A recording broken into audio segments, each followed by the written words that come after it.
Welcome to a first of a brand new anime review series. This is my anime review of Tama, episode 1 of 11. Yeah, I plan to do 11 of these. Each episode will be basically me reviewing each of the seasons that have aired so far for Tama. That's the first 10 of them. The 11th one will be basically on the films. The anime films. 12, I'm going to do a 12th one. We'll talk about the live action, which has been released, and starting with episode 13 onwards, I will pretty much do from new episodes because the series is still on the air. I start reading the manga. I read the manga a couple weeks ago, and I really enjoyed it. Now, what's the premise of this series? Well, it's mainly about an eccentric samurai named Gene something. What's his name? Jinkai. Yep. Yeah, it's about him and a couple other people who do odd jobs for a living while doing hilarious stuff over the course of the series. And a lot of the time, and I'm not sure if this is done on purpose, but excuse me, it looks like the creator is a fan of like a bunch of an anime series because he loves parodying stuff or referencing other popular anime that are around. The only one I've not seen so far, I've not seen one for I will mention the other ones, but the other ones I know for a fact they don't mention in the first season of the show is there are no references to Pokemon or Digimon. And yeah, that's the only ones I can think of. Oh yeah, and there's none for JoJo Bizarre Adventure, none that I can think of, no. But they had references for DBZ, Bleach. There's a gun reference, which that one I will talk about in a minute because it involves one of the main, a relative one of the characters in the series. There's reference to Sherlock Holmes, Castle in the Sky, done by the famous director who did also the Kiki's Delivery Service, and a bunch of other films. Yeah, that's one thing. And plus, and I have never watched a series where almost every episode I'm just laughing because it's just so funny. A lot of these episodes are. Now, the supporting character, the other character in the series, you have Shin, who is a guy who's got glasses and he's also president of a fan club who are big fans of this pop idol who's basically the same age he is. And he has one thing common, main character. He's in love with a celebrity. Though in the case of him, it's a case of a singer, while in the case of Jean, it's a female reporter who is also very rich. I don't think he cares the fact she's rich. Nope. Yeah. Despite the fact he's got like several other women in the series who actually are in love with him. Not kidding. Oh, in case you're wondering, does he sleep with these women? Nope, he never sleeps with a single woman almost the entire series. Though one woman, when they first introduced her, when had them first meet, she literally falls right on top of him. And I'll get to her in a minute. Okay. Now there are other characters. There's Zoru, who doesn't like to call that. He's basically a rebel who's no friend of Jean's. But when prior to events of the series, now prior to the series, it's kind of loosely based upon real life events, but they replace what happened in real life. Now, in real life, what had happened though, what caused Japan to be basically kind of the way we so expanding, so like that.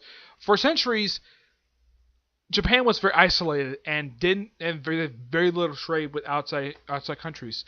That was until Admiral Perry decided to take his black ships. This is called the Black Ship, and this he referenced in Rashura Kenshin, that he fired on Tokyo and caused the country to open up its borders. In this series, it wasn't American ships that fired on Tokyo, it was aliens. Yep, which is called a Mingo, I think they're called. Yeah, and these aliens, they live on Earth, and half the time they can think getting away with anything they want to because they're not human. A lot of these people were just snobs and terrible people a lot of the time. But there were a few exceptions. Yeah. And here's something really weird though. Despite the fact this is set in 1860s, we have stuff like mopeds, cars, cell phones, TVs. There's even reference to an NES, the internet. It's like the show decided to have it where Japan advanced. It looks like in the course of 20 years, they advanced to technology of modern day. Yeah, they advanced like 150 years. That's not a joke, they seriously do. Like, Edo, which is technically Tokyo, is basically a metropolis. Somewhat. There's still like 1860s style architecture outside of the city. And Edo Castle is still there. Now, in modern day, Edo Castle was one of the many palaces that the Japanese royal family live in.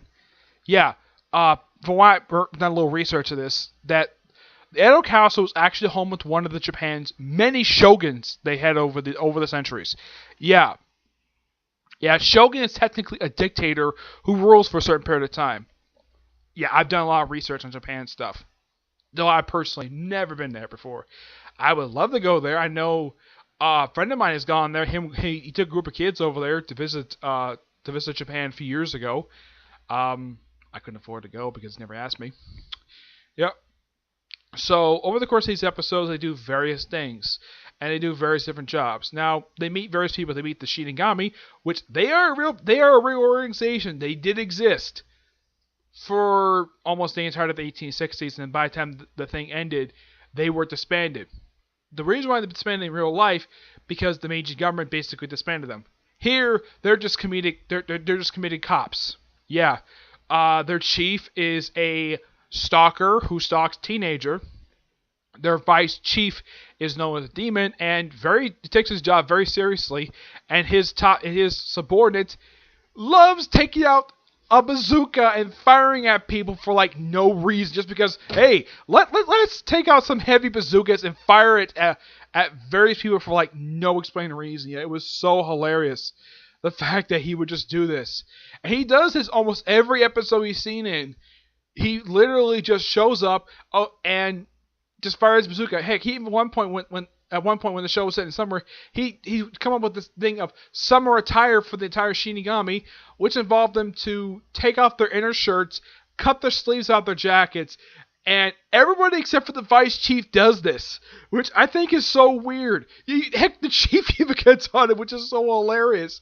And heck, he even gets a nickname of the Gorilla in the series. But there's a reason why he's called that. Because he complains he has a hairy butt.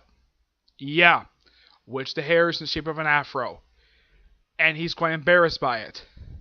And the reason why he stalks one of the Shinpai's sister, because apparently he's in love with her. So he stalks her everywhere. And when first time he does this, I think it's an episode. What episode does it? Because I know it's not that far in. Let's see. Yeah, it was episode 8. This was hilarious. Basically, the episode is called, I think it's called 24 Hours. Yeah, I don't think that's what it's called, but there's actually an episode where, this episode here, episode 8, where it's all about the Shinigami, and they're wondering, like, where their boss is the whole episode, and Gene is asleep half the episode, and then and here's the thing, Gene loves breaking the fourth wall, where he's like, hey, how far are we into the episode? 11 minutes. And you then play the opening theme? Play the opening theme! I thought that was so funny. And then another episode where basically he decides to, apparently can't move because the animators want to take a vacation and have a whole episode of him being in bed. Yeah, that just lasted for a good, like, couple minutes. Because they're trying to give us something for a filler episode. But it's just so funny. Yeah, and then also in the same episode he's like yelling for where the stalker is, and he just happens to be hiding under a nearby table when he has to stop this guy. Is so funny. And he takes him out to a duel near a bridge where he fights him with a wooden sword, which basically is his wooden sword. He also cut it in half, and because he cheated in order to duel, he earns the chief back, though Chief still stalks the teenager anyways, and the reason why he stalks, he also proposes to her, she turns him down. Though he apparently can't take no for an answer, so he continually stalks her. I think he's probably in his late 20s, early 30s, and this woman's a teenager. I mean, seriously, dude. You can't take no for an answer? Yeah, that's one of the dumbest things about him, is that he just cannot take no for an answer. Yeah. And his vice chief is a rival of Gene, so a good chunk of the series, even this season. And let's see, they even have an episode where they reference One Piece, where it was an episode that was in the manga. I think it was like about 3. It was the first official arc adapted from the manga. Look up here. It was a couple of chapters 12 to 14, because The thing with this series is it very rarely has arcs, and I looked up a lot of the arcs tend to be about two to four chapters apiece, really really short. It wasn't until after they reached chapter 500 the chapters started getting much longer, like 20, 24 chapters. Excuse me, and the whole series has got a bunch of standalone chapters. Yes, standalone chapters. And that's basically the way the series is. So if you read the series, the first 11 chapters are all standalones. And the way the series goes, they tend to say that per episode, this is nothing unusual. Sometimes they might adapt one, maybe two chapters at once. And at times they would also have several episodes are split. Yeah, they have several split episodes. In season 1, you have episode 14, 21, 29, 35, 38, 43, and 48. These are all split episodes. What sometimes they would have like the first half just wrap up the previous story's episode and just do whatever with it. Yeah. The first major arc they adapted, which was basically a standalone episode in the series, which is called the Hiroshima arc. This one involves like drugs, and I love this particular episode. Yeah, Gene just goes to the bathroom. They're at a nightclub, and of course they're hired by this one guy to look for his daughter, who apparently is doped up on drugs and wants to search for his daughter anyways. And he actually does find her. He finds her pretty easily. Gene finds her even after searching this nightclub for her, and they run into the captain of this space pirate crew. He's like, doesn't really give a damn. Oh, and I should point out, though, the bathrooms are basically modern-day Japanese-style bathrooms. I've heard about these things. And I've seen pictures of them. I've seen some films that feature them where the toilets are so bizarre, where they're like the way the toilet stuff is on the floor, like the bowl stuff like in the floor. It looks so weird seeing that from someone who's an American like myself. Seeing a weird style of an actual toilet. It looks so weird, but it's Japanese. Okay, fine, whatever. And the captain basically kind of knocks out Gene, takes his two friends hostage, and he teams up with his the rebel guy to sink the ship. Which is basically a spaceship anyways. And he says, we like to join the pirate crew, and we're looking for something called the One Park. The One Park. It's an obvious reference to One Piece. Yeah, the show love makes reference. It makes, like, in this first season alone, there's at least a couple references to One Piece in here. For Bleach, there's several of them. Heck, there's even an episode, like in the first episode of the current season I'm watching, where they try to change the name to basically reference Bleach. Or some of the other shows. Was so funny. And he just beats up the crew when he gets there, and his friend Zora just blows up the ship anyways. And then the very next episode deals with the aftermath of that. Yeah, sometimes these episodes are actually loosely connected. And here's something really weird about this particular series. If you watch the entire first season, it feels like an entire year has passed by when you watch it at times. Like sometimes they have several episodes take place in the summertime, or they have episodes take place the very next day. Something like that. Like some episodes can, like you have to group up like 10 episodes, and they all take place in 1 week. Yeah. And there's like several arcs adapted for the first season alone. You have the Hiroshima arc, Hiroshima Gengi. We're going to talk about in a minute. Memory Loss, Ebizu, which is basically about Gagura's father, Go Ninja, and Izumi. And that's what it's called.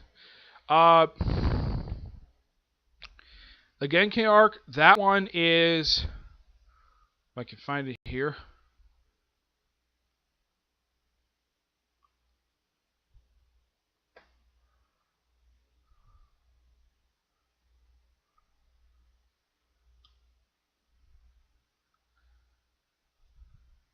Yeah, it's mainly about, it's just a series of loosely connected episodes.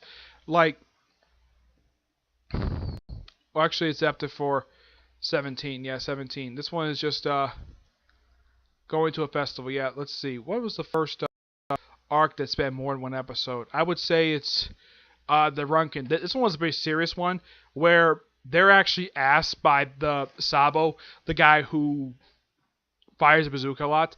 He's asked them personally to shut down this underground fight ring, and they do shut it down. And the Shinigami help him.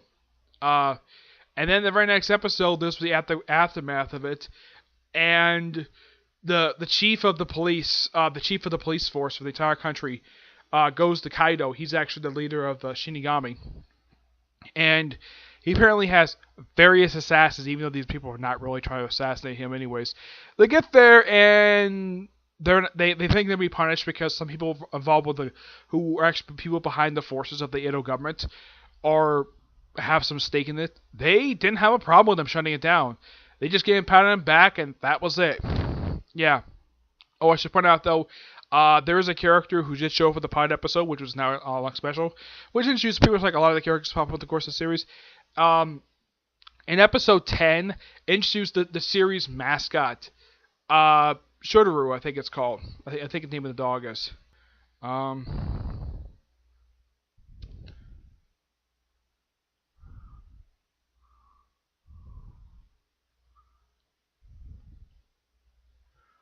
Yeah, and the dog is just so adorable.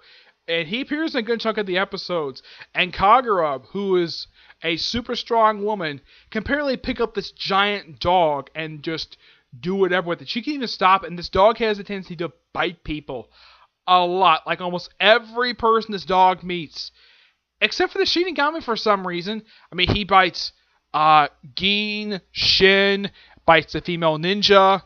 I think her name is Ami, her name is, who after her debut appearance decided she's realized that she fell in love with Gin, and how they met is the most unusual way possible. She's on the run from failing an assignment because her glasses fell off anyways, because that's a recurring gag of the whole series.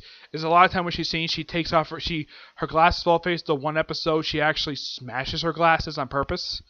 Yeah, which I think is a little weird, but that was something related to her art.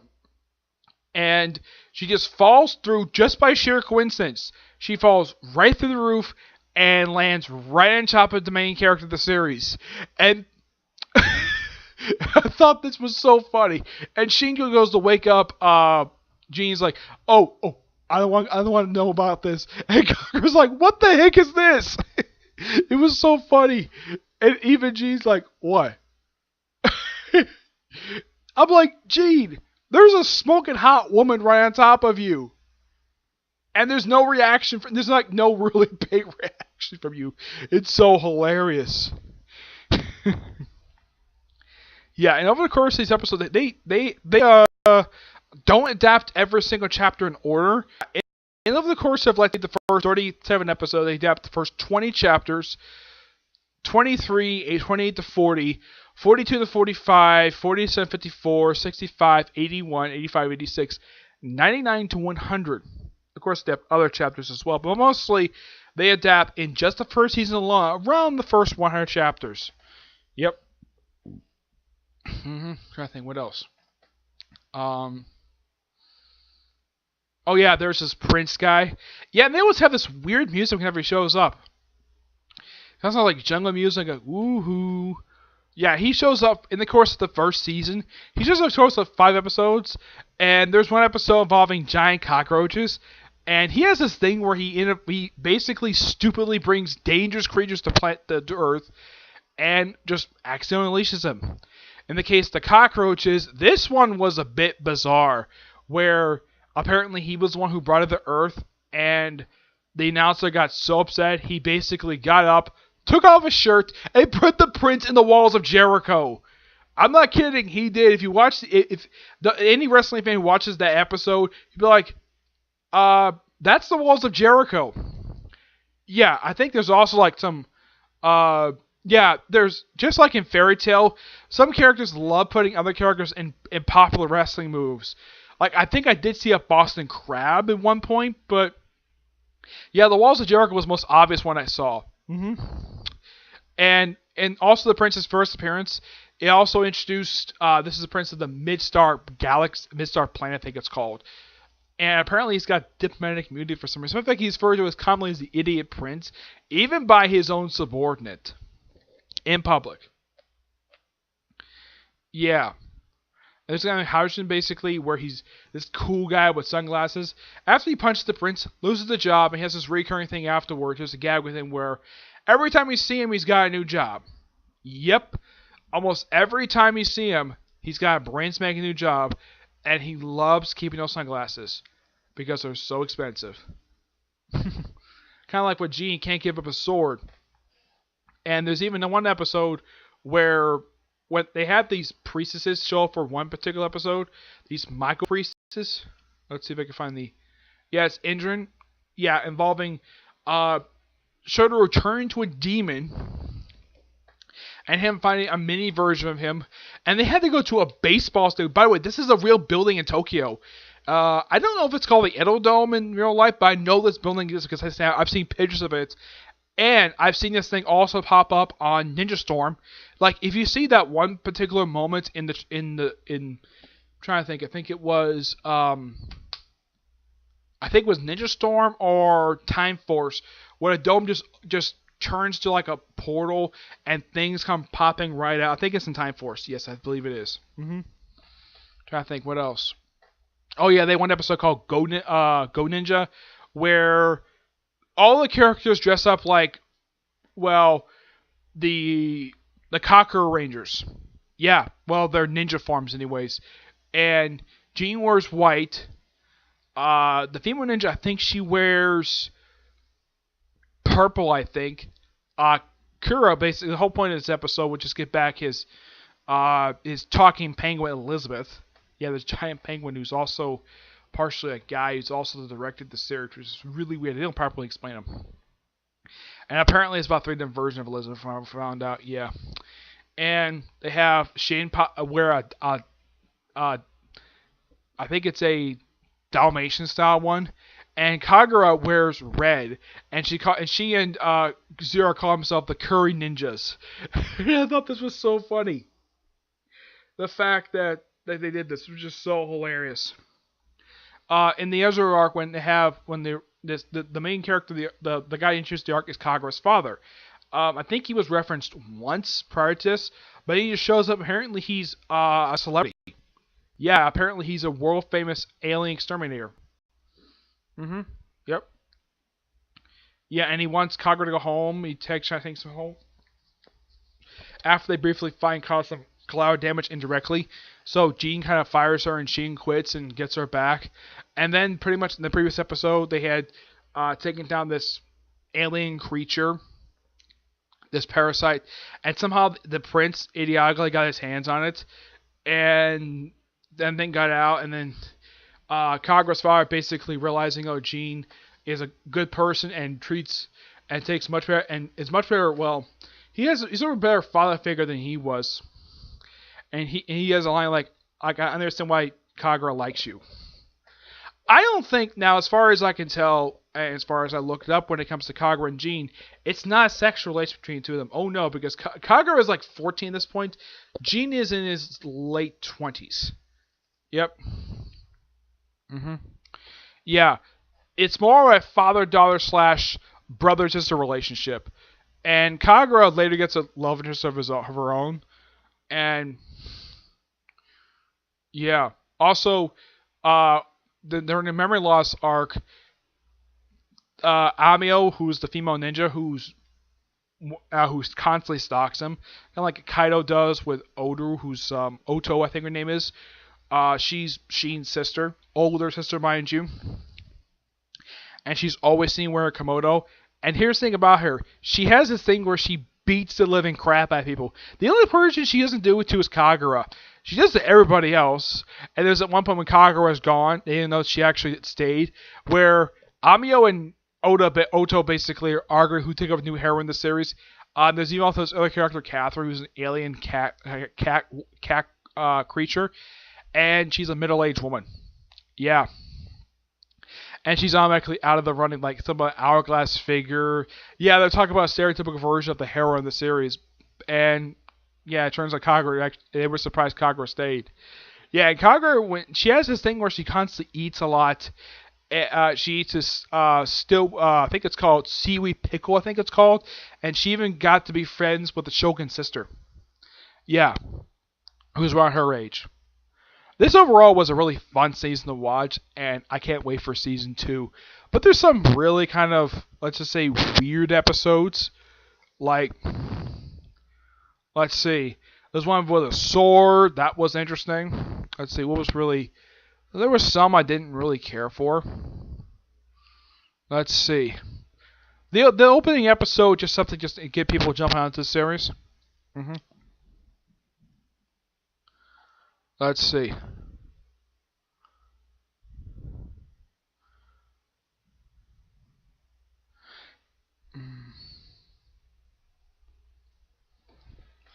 Yeah, there's one finding a hairpin from a guy who's broke. Yeah, it turns out it was actually the Jean's landlady. She's the one who actually owned that previously. Let's see.